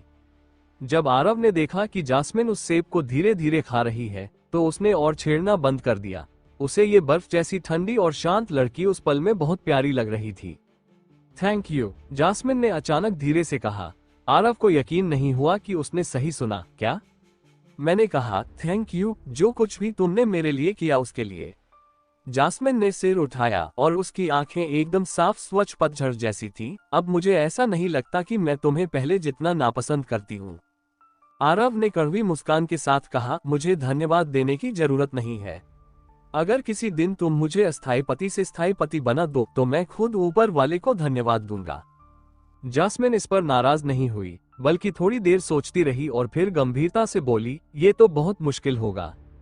आइस क्वीन आखिरकार आइस क्वीन ही थी। भले ही उसने लंबे समय बाद कुछ बातें कही थी, लेकिन उन शब्दों के बाद वो फिर से अपने शट डाउन मोड में चली गई। आरव समझदारी से वार्ड से बाहर निकल गया। दोपहर का खाना न खाने की वजह से उसे भूख लग रही थी, तो वो एक छोटे से रेस्टोरेंट में खाना खाने चला गया। उसका कंपनी लौटने का कोई इरादा नहीं था, बल्कि रास्ता पूछकर वो स्टार सूरत स्कूल की ओर रिंकल को ढूंढने निकल पड़ा। राइटर नोट, स्टार सूरत वो स्कूल है जहां रिंकल पढ़ाती है। उस मासूम लड़की को लेकर आरव हमेशा उलझन में रहता था कि उनके बीच के रिश्ते को कैसे संभाले। वो उसे दुखी देखना नहीं चाहता था, लेकिन वो खुद भी इस रिश्ते से पूरी तरह बाहर नहीं निकल पाया था। मर्द अक्सर खुद को सही ठहराने के लिए बहाने ढूंढते हैं। सूरत सिटी में स्टार सूरत एक बहुत ही प्रतिष्ठित स्कूल माना जाता है, इसलिए वहां का रास्ता किसी से भी पूछकर आसानी से मिल गया। स्कूल के बड़े आउटडोर पार्किंग में कार पार्क करने के बाद आरव बाहर निकला, लेकिन तभी उसे याद आया कि उसने रिंकल से मिलने के लिए कोई जगह तय नहीं की थी। फिर भी उसने कॉल करने की जल्दी नहीं की, क्योंकि सरप्राइज देना ज्यादा बेहतर होता है। शायद ये देखकर कि आरव BMW चलाकर स्कूल आया है, गेट पर मौजूद सिक्योरिटी गार्ड्स ने उसे नहीं रोका और बस एक नजर डालकर मुस्कुराते हुए अंदर जाने दिया। स्टार सूरत का कैंपस आरव के लिए नया था। असल में उसने कभी स्कूल में ज्यादा वक्त नहीं बिताया था। स्कूल की व्यवस्थित बिल्डिंग, दीवारों पर टंगे प्रेरणादायक वाक्य और किताबें लिए चलते शिक्षक और छात्र, ये सब उसके लिए बिल्कुल नया अनुभव था। रास्ते में मिले एक बुजुर्ग टीचर से पूछकर आरव उस बिल्डिंग तक पहुंचा जहां टीचर्स का ऑफिस था। उसे याद था कि रिंकल इंग्लिश पढ़ाती है। उसी आधार पर उसे वो ऑफिस मिल गया जिसके दरवाजे पर रिंकल का नाम लिखा था। ऊपर उसकी मुस्कुराती हुई तस्वीर थी, जिसमें वो बहुत ही युवा और ताजगी से भरी लग रही थी। आरव ने दरवाजा 3 बार खटखटाया और अंदर से प्लीज एंटर की जानी पहचानी आवाज आई, रिंकल की ही। आरव ने दरवाजा खोला और सबसे पहले 2 लोगों को बैठे देखा। एक तो स्वाभाविक रूप से रिंकल ही थी। लंबी पोनीटेल, सफेद हाफ स्लीव्स की ब्लाउज और मिड लेंथ जीन्स शॉर्ट्स पहने बेहद फ्रेश और खूबसूरत लग रही थी। दूसरी महिला को देखकर आरव चौंक गया। ये वही लैंड रोवर लेडी थी जिससे वो एक रात यूं ही टकराया था। लंबे लहराते बाल, काली फॉर्मल ड्रेस में प्रोफेशनल लुक और सिल्वर क्रिस्टल जैसी हाई हील्स में उनका स्टाइल एकदम आकर्षक था। चेयर पर बैठी वो महिला किसी महीन कलाकृति जैसी लग रही थी। दोनों महिलाओं का स्टाइल एकदम अलग था, लेकिन दोनों ही अपनी अपनी जगह बेहद आकर्षक थी। दोनों ने एक साथ आरव की ओर देखा, लेकिन उनके चेहरे के भाव बिल्कुल अलग थे। रिंकल की खुशी उसकी आवाज से साफ जाहिर थी। वो तुरंत खड़ी हो गई। बिग ब्रदर आरव, कहती हुई दौड़कर आरव को अंदर ले आई और उसके लिए कुर्सी खींच दी। अचानक आ गए, कॉल भी नहीं किया? आरव ने हल्की सी हंसी के साथ कहा, सरप्राइज था। सरप्राइज ज्यादा अच्छा होता है। फिर उसने उस महिला की तरफ देखा जो कुछ समझ चुकी थी। क्या संयोग है, फिर से मुलाकात हो गई। हाँ, रोशनी ने आरव को ऊपर से नीचे तक देखा, फिर संतुष्ट सी दिख रही रिंकल को देखकर उसके चेहरे पर हल्की मुस्कान आई। तो आप टीचर रिंकल को जानते हैं? रिंकल ने हैरानी से पूछा। मिस रोशनी को बिग ब्रदर आरव भी जानते हैं। वन फेटफुल एनकाउंटर, रोशनी ने कहा और फिर जोड़ा, ज्यादा जान पहचान नहीं है। रिंकल ने ज्यादा ध्यान नहीं दिया और सिर हिलाया। बिग ब्रदर आरव अचानक आ गए, सोच नहीं सकती थी, लेकिन अब जब सब जान पहचान वाले हैं तो ठीक है। मिस रोशनी को अगर कुछ पूछना है या मेरी मदद चाहिए तो बताइए। रोशनी मुस्कुराकर बोली, मैं पहले ही टीचर रिंकल को काफी देर से परेशान कर रही हूँ। अब ऑफिस लौटना ठीक रहेगा, और वैसे भी मिस्टर आरव यहाँ है तो मेरा रुकना कुछ ज्यादा ही हो जाता। ऐसा कहते हुए उन्होंने आरव की ओर एक गहरी नजर डाली। आरव की हिम्मत नहीं हुई कि वो उस महिला की आंखों में आंखें डालकर देखे। उस रात उसने उनसे एक नाइट स्टैंड की बात की थी, लेकिन बात नहीं बनी थी, और अब रिंकल से मिलने आए आरव को देखकर रोशनी क्या सोच रही होंगी, इसका अंदाजा लगाना मुश्किल नहीं था। इसलिए उसने बात बढ़ाने की बजाय इधर उधर देखने लगा। रोशनी की बातों से रिंकल का चेहरा लाल पड़ गया, लेकिन उसके दिल में एक मीठा सा एहसास भी था। मिस रोशनी कुछ ज्यादा सोच रही है, हमारा वैसा कोई रिश्ता नहीं है। रोशनी ने सीधे कुछ नहीं कहा, बस मुस्कुराकर बोली, ठीक है, तो मान लेते हैं कि मैं ही ज्यादा सोच गई। उन्होंने शालीनता से उठकर अपना सफेद शनेल हैंडबैग उठाया। टीचर रिंकल को मेरी बेटी की देखभाल करनी है आगे, इसलिए अब मैं चलती हूँ। धन्यवाद टीचर रिंकल, आप जरूरत से ज्यादा विनम्र हो रही है। अलविदा मिस रोशनी। रोशनी के जाने के बाद आरव ने चैन की सांस ली, फिर उसने कुछ सोचते हुए पूछा, रिंकल, मिस रोशनी ने कहा कि तुम उनकी बेटी की देखभाल कर रही हो? रिंकल ने मुस्कुराकर सिर हिलाया, हाँ, मिस रोशनी की बेटी मेरी क्लास में है और मैं उसकी नई क्लास टीचर हूँ, इसलिए वो मुझसे बात करने आई थी। उनकी बेटी बहुत समझदार है और पढ़ाई में भी अच्छी है, बस थोड़ी शरारती है। पहले की क्लास टीचर्स उससे परेशान होकर कई बार क्लास बदलवा चुके हैं। मिस रोशनी को डर था कि मैं भी ऐसा ही करूंगी, इसलिए वो मुझसे लंबी बातचीत करने आई। ओह, आरव थोड़ा चौंका, उसे यकीन नहीं हुआ कि रोशनी की एक बेटी भी है, क्योंकि वो तो इतनी यंग लगती है। अब समझ में आया कि उस रात वो क्यों कामयाब नहीं हो पाया। रिंकल को नहीं पता था कि उसके ग्रेट बिग ब्रदर के दिमाग में क्या चल रहा था। उसने बात जारी रखी, मुझे लगता है हर माता पिता के लिए बच्चों को समझाना बहुत धैर्य का काम होता है। मैं सोच रही हूँ उस लड़की से अलग से बात करूँ, वो समझदार है, मुझे यकीन है वो अपनी माँ की मेहनत को समझेगी। आरव ने सहमति में सिर हिलाया, बिल्कुल सही, मेरे जैसे इंसान के लिए जिसने कभी माँ बाप को देखा ही नहीं, ये बात बर्दाश्त करना मुश्किल है कि किसी को माँ का प्यार मिल रहा हो और फिर भी वो नाखुश हो। बिग ब्रदर आरव, आप ये बात मत कहिए, सुनकर दुख होता है, रिंकल ने सांत्वना दी। आरव हंसा, तुम्हारे बिग ब्रदर आरव को अब इसकी आदत है। फिर वो कुर्सी से उठा और ऑफिस का चारों तरफ नजारा लिया। सच में, ये स्कूल बहुत बढ़िया है, ऑफिस भी कितना अच्छा है।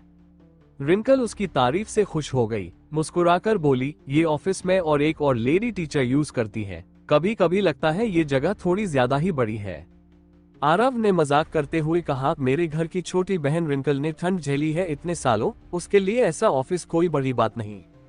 रिंकल ने मुंह फुला लिया, बिग ब्रदर आरव, मैं अब छोटी नहीं हूँ और ना ही कोई छोटी बहन, उम्र के हिसाब से तो मैं तुम्हारी बराबरी की हूँ। आरव थोड़ा अचकचाया, उसकी मासूम आंखों में झांकते ही उसे समझ आ गया कि रिंकल के दिल में क्या चल रहा है। वो थोड़ा शर्मिंदा भी हुआ, लेकिन कुछ कह नहीं पाया। तभी ऑफिस का टेलीफोन बज उठा। रिंकल ने आरव को एक बार फिर हल्की शिकायत भरी नजरों से देखा और फोन उठाया। थोड़ी देर बात सुनने के बाद बोली, थैंक यू, मैं आ रही हूँ, और कॉल रख दिया। आरव ने पूछा, क्या हुआ, कोई बात है क्या? रिंकल ने शर्माते हुए अपने होंठ हल्के से दबाए और उम्मीद से पूछा, बिग ब्रदर आरव, क्या आज रात तुम मेरे साथ कहीं चल सकते हो? आज रात? कहाँ जाना है? आरव ने हैरानी से पूछा। स्कूल के इंग्लिश डिपार्टमेंट के कुछ यंग टीचर्स ने मेरे लिए एक वेलकम पार्टी रखी है। उन्होंने कहा कि पार्टी बास स्ट्रीट के स्वर्गीय राज्य में होगी, और मैंने पहले कभी ऐसे किसी जगह नहीं गई हूँ, लेकिन सबने इतना अच्छा प्लान किया है तो मना करने में अजीब लग रहा है, इसलिए मैं चाहती हूँ कि तुम मेरे साथ चलो। आखिरी लाइन बोलते बोलते रिंकल की आवाज धीमी पड़ गई। असल में जब से रिंकल को पता चला कि आरव की शादी हो गई है, तब से वो बहुत खोई हुई थी। लेकिन उस दिन जब आरव ने बिना किसी हिचकिचाहट के परमार फैमिली के बाप बेटे वाली प्रॉब्लम सुलझा दी, तभी उसे लगा कि उसका बिग ब्रदर आरव उसे भूला नहीं है। भले ही आरव की शादी से उसे दुख हुआ हो, लेकिन उसे बार बार आरव को देखने का मन करता था। जब आरव ने कहा कि वो आज मिलने आएगा, तो रिंकल पूरी रात ठीक से सो नहीं पाए। उसे समझ नहीं आ रहा था कि वो आरव का सामना कैसे करे, लेकिन जैसे ही उसने आरव को देखा, उसे लगा जैसे कुछ बदला ही नहीं है। वो आज भी उसकी बातों पर मुस्कुराती थी और छोटी छोटी बातों पर शर्मा जाती थी। लेकिन जब उसने आरव से उसके साथ नाइट क्लब चलने की बात कही, तो वो डर गई। उसे डर था कि आरव अब शादीशुदा है, इसलिए शायद वो मना कर दे, और ये डर और भी गहरा था कि शायद आरव कभी मानने वाला था ही नहीं। इन सारे विचारों के बीच जब वो थोड़ा उदास हो रही थी, तभी आरव ने सीधे कहा, कोई प्रॉब्लम नहीं है। सच में रिंकल को जैसे अचानक बहुत बड़ी खुशी मिल गई। वो खुशी से आरव का हाथ पकड़कर झूल गई। बिग ब्रदर आरव, तुम सच में मेरे साथ चलोगे? आरव ने उसके नाक पर हल्का सा टैप किया, जैसे किसी को दुलारते हैं, और उसकी इसी सिंपल हरकत ने रिंकल को और भी मासूम बना दिया। देखो तुम कितनी खुश हो गई हो, तुम्हें तो रोल मॉडल बनना है, थोड़ा तो ख्याल रखो अपनी इमेज का। लेकिन कोई है ही बहुत खुश, रिंकल ने शरारती अंदाज में जीभ निकाली और उसका हाथ अब भी नहीं छोड़ा। आरव ने दीवार पर लगे घड़ी की तरफ देखा। दोपहर के 2 बजे थे। कुछ सोचकर उसने पूछा, रिंकल, आज दोपहर में तुम्हारा कोई क्लास है क्या? नहीं, आज सिर्फ सुबह की क्लास थी। टर्म अभी शुरू हुआ है तो काम कम है, रिंकल ने ईमानदारी से जवाब दिया। थोड़ा सोचते हुए आरव मुस्कुराया, तो फिर अब मेरे साथ एक जगह चलो। उन्होंने स्वर्गीय राज्य चुना है, तो ऐसे कैजुअल कपड़ों में वहां जाना ठीक नहीं होगा। कुछ छोटे मोटे काम निपटाकर आरव ने रिंकल को स्कूल से बाहर ले जाकर अपनी कार में बैठा लिया। BMW के अंदर का इंटीरियर देखकर रिंकल चौंक गई। बिग ब्रदर आरव, तुमने ये स्पोर्ट्स कार कब खरीदी? उसे ब्रांड्स के बारे में भले ही जानकारी ना हो, लेकिन वो समझ गई कि ये कार बहुत महंगी है। ओह, नई जॉब के लिए कार की जरूरत थी तो ले ली। आरव ने ज्यादा कुछ नहीं बताया। वो ये नहीं कह सकता था कि ये कार उसकी बीवी के गैराज से निकाल ली है। रिंकल ने इस बात पर ज्यादा ध्यान नहीं दिया और पूछा, हम कहाँ जा रहे हैं? बिग ब्रदर आरव, अभी तो बहुत टाइम है, पार्टी तो शाम 6 बजे शुरू होगी। कपड़े खरीदने? तुम अभी भी मेरी छोटी बहन हो, और अगर स्वर्गीय राज्य में तुम्हें किसी ने हल्के में लिया तो अच्छा नहीं लगेगा। आरव मुस्कुराते हुए बोला। क्या मैं इतनी खराब लग रही हूँ? रिंकल ने मायूसी से सिर झुका लिया। आरव ने हल्की सी सांस ली। रिंकल, मेरा वो मतलब नहीं था। तुम्हें स्वर्गीय राज्य के बारे में कुछ पता नहीं है, लेकिन मैं बस स्ट्रीट को जानता हूँ। वो जगह आम KTV और बार्स से बहुत अलग है, एक हाई क्लास नाइट क्लब है। वहाँ के लोग अमीर होते हैं, और अगर तुम इतनी कैजुअल ड्रेसिंग में वहाँ जाओगी, तो वो तुम्हें ही नहीं, तुम्हारे साथी टीचर्स को भी अजीब नजरों से देखेंगे। ऐसे लोगों के सामने अगर तुम अच्छे कपड़े पहनोगी, तो उन्हें बोलने का मौका नहीं मिलेगा और तुम्हारा मूड भी खराब नहीं होगा। मुझे तो लगता है कि स्कूल के सारे टीचर्स अच्छे हैं, शायद वो मेरा मजाक न उड़ाएं, रिंकल ने हिचकिचाते हुए कहा। रिंकल, कार चलाते हुए आरव ने कहा, तुम यूनिवर्सिटी से ग्रेजुएट हो चुकी हो, अब तुम्हें समाज की सच्चाई का सामना करना पड़ेगा। कुछ बातें होती हैं जिन्हें भले ही तुम महत्व न दो, लेकिन बाकी लोग देते हैं। अब जब तुम इस समाज में हो, तो तुम्हें उसमें ढलना ही होगा। इसमें दुखी या नाराज होने जैसी कोई बात नहीं है। मैं समझती हूँ, रिंकल ने सिर हिलाया। Big brother Aarav, thank you. मुझे समझ है, बस अभी भी इसकी आदत नहीं है, तो मैं तुम्हें इसकी आदत डालने में मदद करूंगा। आरव ने हल्की मुस्कान दी। आधा घंटा भी नहीं बीता था कि कार सूरत सिटी मॉल पर जाकर रुकी। इस मॉल में दुनिया भर के ब्रांड्स मिलते थे, जिससे आरव को अलग अलग जगह कपड़े ढूंढने की जरूरत नहीं पड़ी। देश लौटने के बाद आरव पहली बार इतने बड़े मॉल में आया था। सुबह ही उसने वो उगाही से मिला, चेक बैंक में जमा किया था और फिर कार्ड बनवाया। अब उसके पास थोड़ा कैश था, जिससे उसे थोड़ी हिम्मत महसूस हो रही थी, वरना पहले कपड़े खरीदने के लिए भी उसे उधार लेना पड़ता। रिंकल ने पहले कभी ऐसी शानदार जगह में शॉपिंग नहीं की थी जहां चारों तरफ परफ्यूम की खुशबू फैली हो। वो घबराई हुई आरव का हाथ पकड़े थी। उसका प्यारा मासूम चेहरा और शर्मीला हाव भाव देखकर कई लोग उसे घूरते रह गए। चलते चलते वो लुई विटॉन, हर्मीज, शनेल जैसे स्टोर्स के पास से गुजरे। आरव ने थोड़ी चिंता से कहा, लगता है ये शॉप्स तो मेरी सोच से भी ज्यादा महंगी है। चलो वेलेंत्रा चलते हैं। भले ही उसके पास पैसे थे, लेकिन हजारों के कपड़े खरीदने लायक नहीं। रिंकल को ब्रांड्स के बारे में ज्यादा नहीं पता था, लेकिन वो समझ रही थी कि कुछ कपड़े बहुत खूबसूरत थे और कुछ बहुत अजीब। उसने मुस्कुराते हुए सिर हिलाया। मैं बिग ब्रदर आरव की बात मानती हूँ, इतना महंगा न खरीदना ही ठीक रहेगा। मुझे डर है कि मेरे पास पैसे पूरे न हो, कहते हुए उसने अपना छोटा सा बैग सहला लिया। आरव मुस्कुराया और उसका गाल खींचते हुए बोला, आज के कपड़ों का खर्च मैं उठाऊंगा। लेकिन कोई लेकिन नहीं, आरव ने तुरंत कहा। मान लो तुमने मुझसे उधार लिया है, जब कमाने लगो तो वापस दे देना। रिंकल सिर्फ हामी भर पाए। उसके मन में हल्की सी खुशी छुपी थी। जैसा आरव ने सोचा था, वेलेंट्रा स्टो के कपड़े थोड़े सस्ते थे। ये एक फ्रेंच ब्रांड है जो साफ सुथरे और एलिगेंट स्टाइल के लिए जाना जाता है, और ये स्टाइल रिंकल के लिए एकदम परफेक्ट था। जैसे ही वो अंदर गए, एक सेल्स लेडी ने गर्मजोशी से स्वागत किया। सर और मैडम, क्या आप कुछ खास देखना चाहते हैं? इस सीजन के नए डिजाइन्स कल ही आए हैं, क्या मैं आपको दिखाऊं? ओह कोई बात नहीं, हम खुद ही देख लेंगे। आरव ने विनम्रता से मना किया और रिंकल का हाथ पकड़कर लेडीज सेक्शन की ओर बढ़ा। एक तरफ वो रिंकल की बॉडी को ध्यान से देख रहा था, दूसरी तरफ खुद ही उसके लिए कपड़े चुनने लगा। वर्क डे और दिन का वक्त होने की वजह से स्टोर में ज्यादा लोग नहीं थे। कुछ सेल्स लेडीज ने देखा कि एक यंग मैन अपनी गर्लफ्रेंड के लिए इतने ध्यान से कपड़े चुन रहा है, तो वो भी उत्सुकता से देखने लगी। आरव की नजरों से खुद को ऊपर नीचे होते देखकर रिंकल को थोड़ी अजीब सी फीलिंग हो रही थी, लेकिन साथ ही साथ वो बहुत इमोशनल भी हो गई थी। आरव को इतने ध्यान से उसके लिए कपड़े चुनते देखकर उसका सारा दुख जैसे गायब हो गया। तभी अचानक आरव ने जैसे कोई फैसला किया हो, वो सिर हिलाते हुए बोला, रिंकल अपने कपड़े उतार दो। हम। रिंकल हैरानी से थिथकी और उसका चेहरा तुरंत लाल हो गया। बड़े भाई आरव, आपने क्या कहा? आरव को एहसास हुआ कि उसने जो कहा वो थोड़ा गलत समझा जा सकता है, तो उसने मुस्कुराते हुए कहा, मेरा मतलब था कि तुम चेंजिंग रूम में चली जाओ। मैं तुम्हारे लिए जो कपड़े चुने हैं वो अंदर भिजवा देता हूँ। हर एक ड्रेस ट्राई करके देखो, फिर जो तुम्हें सबसे अच्छा लगे वो पहनकर मुझे दिखाओ। रिंकल ने राहत की सांस ली। आसपास खड़ी सेल्स गर्ल्स को मुस्कुराते देख उसे सच में लगा कि जमीन फट जाए और वो उसमें छुप जाए। रिंकल के चेंजिंग रूम में जाने के बाद आरव ने लेडीज डिपार्टमेंट में बहुत तेजी से कई चक्कर लगाए और कुछ कपड़े चुने जो उसे याद थे। उसने उन्हें आपस में अच्छे से मैच किया और एक सेल्स गर्ल से कहा कि वो कपड़े चेंजिंग रूम में पहुंचा दे। कई सेल्स गर्ल्स ने आरव को इतनी शानदार तरीके से 5 सेट्स मैच करते देखा और सब हैरान रह गई।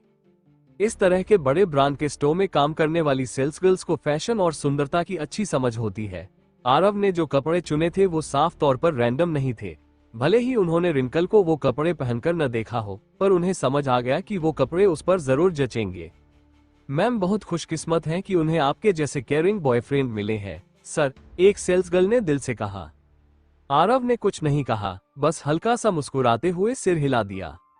दूसरी सेल्स गर्ल ने उत्सुकता से पूछा, सर आप डिजाइनर हैं क्या, या फिर फैशन इंडस्ट्री से जुड़े हुए हैं? आप तो हमारे ब्रांड वेलेंट्रा से काफी अच्छे से वाकिफ लग रहे हैं। आरव ने जवाब दिया, मेरे कुछ दोस्त इस फील्ड में काफी नॉलेज रखते हैं, मुझे तो बस थोड़ी बहुत जानकारी है। ये सच था। आखिरकार वेलेंट्रा तो बस एक मिड हाई लेवल ब्रांड ही है। इनके कपड़ों का टेलरिंग स्टाइल कोई बहुत जटिल नहीं है। आरव ने जिन पुराने दोस्तों के साथ सालों बिताए थे, उनकी वजह से ऐसे इंटरनेशनल ब्रांड को समझना उसके लिए कोई मुश्किल बात नहीं थी। जब बात सुंदर दिखने की आती है तो औरतें बहुत धैर्य और ध्यान से काम लेती हैं, इसलिए पुरुषों को उस फाइनल लुक का इंतजार करना ही पड़ता है।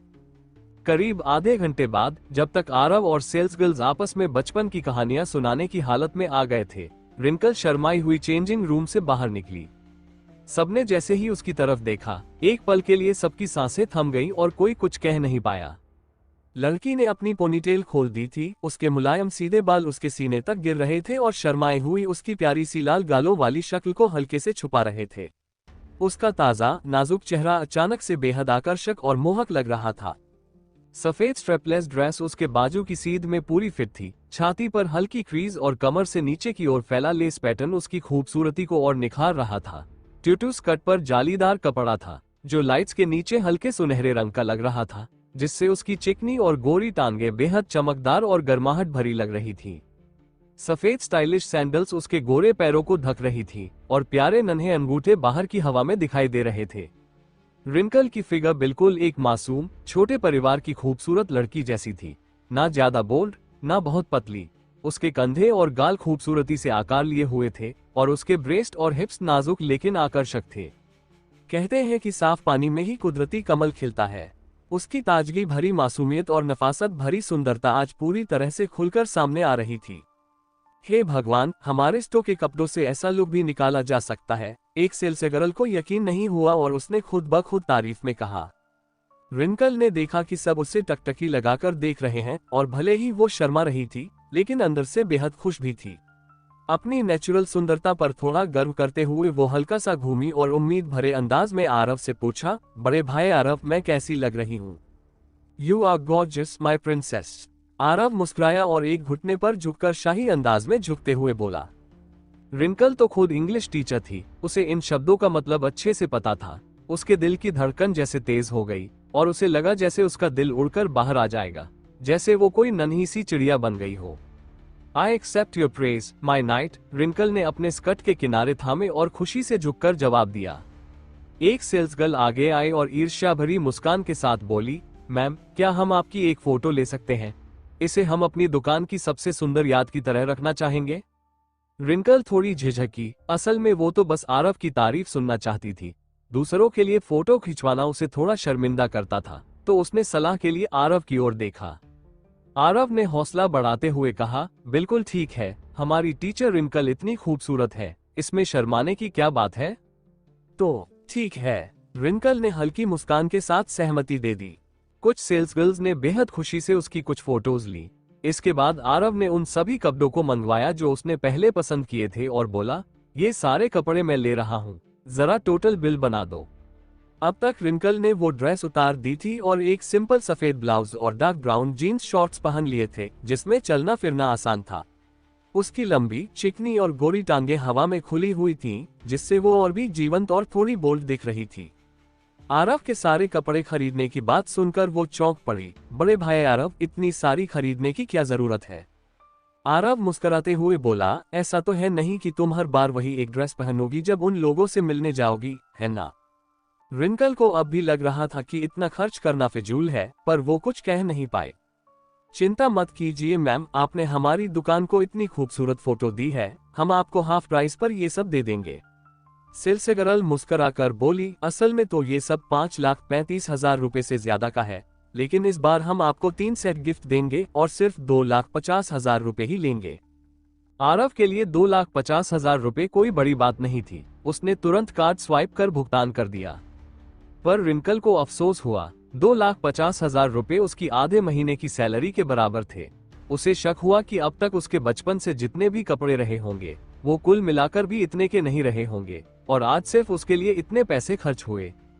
चलो मेरी राजकुमारी, अब देर हो रही है। अभी बहुत लोग ऑफिस से निकल रहे होंगे, ट्रैफिक भारी रहेगा। हम जब स्वर्गीय राज्य पहुंचेंगे तो करीब 6 बज चुके होंगे। निकलते हैं। रिंकल ने मन ही मन ठान लिया कि वो ये सब कभी न कभी आरव को लौटा देगी, और फिर वो खुश होकर उसका हाथ थामे स्टोर से बाहर निकल गई। लेकिन जैसे ही दोनों लिफ्ट में जाने लगे, रिंकल का फोन बजा। उसने कॉल उठाए और थोड़े परेशान लहजे में बोली, माफ कीजिए ग्रुप लीडर हितेश, दोपहर को मुझे अपने भाई के साथ कुछ जरूरी काम था, अब मैं उन्हीं के साथ आ रही हूँ। आपकी सदिच्छा के लिए धन्यवाद। कॉल खत्म होने के बाद रिंकल हल्की सी मुस्कान के साथ बोली, वो मेरे इंग्लिश ग्रुप लीडर का फोन था, आज का गेट टुगेदर उन्होंने ही ऑर्गेनाइज किया है। वो मुझे स्कूल से लेने आए थे लेकिन मैं वहां नहीं थी, तो मैंने उन्हें बताया कि आप मेरे साथ आ रहे हैं और उन्होंने मान लिया। तुम्हारा ग्रुप लीडर आदमी ही था, है ना? आरव के कान तेज थे, उसे कॉल पर आवाज से ही अंदाजा हो गया था कि वो शख्स खुश नहीं था। हाँ, रिंकल ने सिर झुका लिया। क्या वो तुम्हें पटाने की कोशिश कर रहा है? आरव ने चुटकी ली। रिंकल ने जल्दी से सिर हिलाया और घबरा कर बोली, ऐसा कुछ नहीं है बड़े भाई आरव, उसने जो फूल भेजे थे मैंने वो सारे दूसरी महिला टीचर्स में बांट दिए थे, एक एक करके। आरव को हंसी भी आई और हैरानी भी। इस लड़की की मासूम सोच देखकर उसका मन हुआ कि वो उसके गाल खींच ले। मुझे लगता है तुम्हें ही ज्यादा सोचने की जरूरत नहीं है। चलो अब लोगों को इंतजार मत करवाओ। जैसा कि आरव ने सोचा था, जब वो लोग स्वर्गीय राज्य पहुंचे तो आसमान पहले से ही मध्यम हो चुका था और लगभग शाम के 6 बज रहे थे। हालांकि उसने रास्ते में कई गाड़ियों को ओवरटेक भी किया था। रिंकल को इसमें कुछ भी अजीब नहीं लगा। पूरे रास्ते वो आगे की सीट पर मुस्कुराते हुए बैठी रही और बीच बीच में चुपचाप आरव को देखती रही। पता नहीं उसके मन में क्या चल रहा था। स्वर्गीय राज्य का मेन गेट बहुत ही भव्य लग रहा था। चमचमाती नियॉन लाइट्स की रोशनी ने आसपास के सभी बार्स और नाइट क्लब्स को फीका कर दिया था। दरवाजे पर बड़े बड़े जगमगाते शब्द दूर से ही लोगों का ध्यान खींच रहे थे। रिंकल जैसे ही गाड़ी से उतरी, वो तुरंत आरव की बाह में बाह डालकर उससे चिपक गई और थोड़ी घबराई हुई सी उसके साथ अंदर चली। वो हमेशा से एक सीधे सादे स्वभाव की लड़की रही थी और ऐसे किसी जगह को अगर फिल्म में भी देख लेती तो डर जाती। अब जब उसे सोचना पड़ा कि उसे यहाँ बाकी टीचर्स के साथ पार्टी करनी है और वो पार्टी की मैं अट्रैक्शन भी है, तो उसके मन में डर और भी बढ़ गया। आरव ने उसे दिलासा दिया, डरने की जरूरत नहीं है, असल में ये कुछ खास नहीं है, बस एक छोटे से रेस्टोरेंट में साथ में खाना खाने जैसा ही समझो। रिंकल ने धीरे से सिर हिलाया। जब उसने सांस ली तो आरव के पास से आती खुशबू ने उसे सहज कर दिया और उसका दिल थोड़ा शांत हो गया।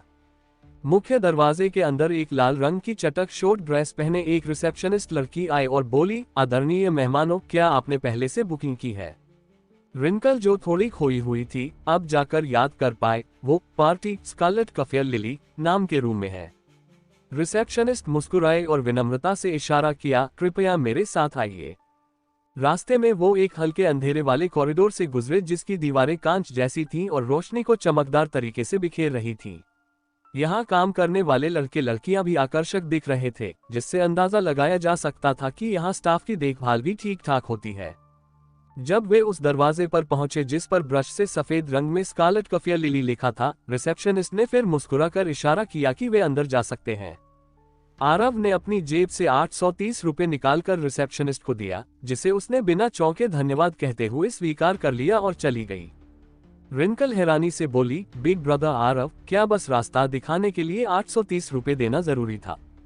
आरव ने समझाया, इस तरह की जगहों पर अक्सर वेस्टर्न स्टाइल में स्टाफ रखा जाता है। इन लोगों को कोई फिक्स तनख्वाह नहीं मिलती, सिर्फ टिप से काम चलता है।